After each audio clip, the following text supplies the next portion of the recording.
இன்னைக்கு நமக்கு உணவு கொடுக்குறவங்க அமாசை சாந்தி, அவங்களோட பையன் விமலுக்கு பிறந்த நாள்.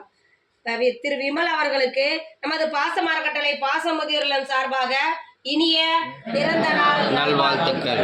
குழந்தை வாழ்க்கையில் அனைத்து செல்வம் பெற்று வாழவும் நமக்கு உணவு கொடுக்கும் அமாசை சாந்தி சங்கவி, உங்க ஜம்பையை சேர்ந்தவங்க, அவங்க குடும்பம் தொழில் வாழ்க்கையில் அனைத்து நலனும் பெற்று வாழ நமது பாச அறக்கட்டளை பாச முதியோர் இல்லம் சார்பாக இறைவன் கிட்ட ஒரு பிரார்த்தனை வச்சுக்கலாம்.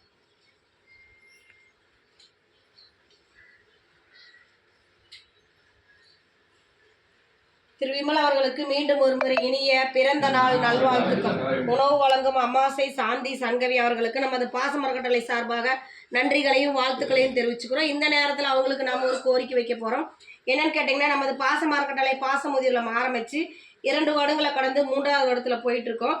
இப்போ இங்கே நிறைய பெரியவங்க வந்து தஞ்சம் கேட்கறதுனால இட வசதி பத்தாதனால கொஞ்சம் இடம் வாங்கி சொந்தமாக கட்டடம் அமைக்கலான்ட்டு இருக்கோம். அதுக்கு தங்களால் முடிஞ்ச உதவி செஞ்சு தருமா இந்த நேரத்தில் கேட்டுக்கிறோம். நீங்கள் மட்டும் இல்லாத உறவினர்கள் நண்பர்கள் உங்களுக்கு தெரிஞ்ச இடத்துல எல்லாம் இந்த மாதிரி ஒரு முதியோரில் இருக்கு, அங்கே வந்து சொந்தமாக ஒரு கட்டடம் அமைக்க போகிறாங்க, அதுக்கு நம்மளால் முடிஞ்ச உதவி செய்யலாம்னு சொல்லி நீங்களும் எங்கள் முதியோர் இல்லத்தை வெளியே கொண்டு எங்களுக்கு கூடிய விரைவில் ஒரு சொந்த கட்டடம் அமையிருக்கு, உங்களால் முடிஞ்ச உதவி செஞ்சு தருமாறு இந்த நேரத்தில் நாங்கள் கேட்டுக்கிறோம். உணவு கொடுக்குறவங்களுக்கு மீண்டும் ஒரு முறை நன்றிகளையும் வாழ்த்துக்களையும் தெரிவிச்சுக்கிறோம். இந்த ஸ்பான்சரை நமக்கு வாங்கி கொடுத்தவங்க உமா மகேஸ்வரி, அவங்க வந்து இங்கே தான் வேலை செய்கிறாங்க. நம்ம இது மயானம் இருக்குது இல்லைங்களா, அங்கே வேலை செய்கிறாங்க. அவங்க தான் இந்த ஸ்பான்சரை கொடுத்துட்ருக்காங்க.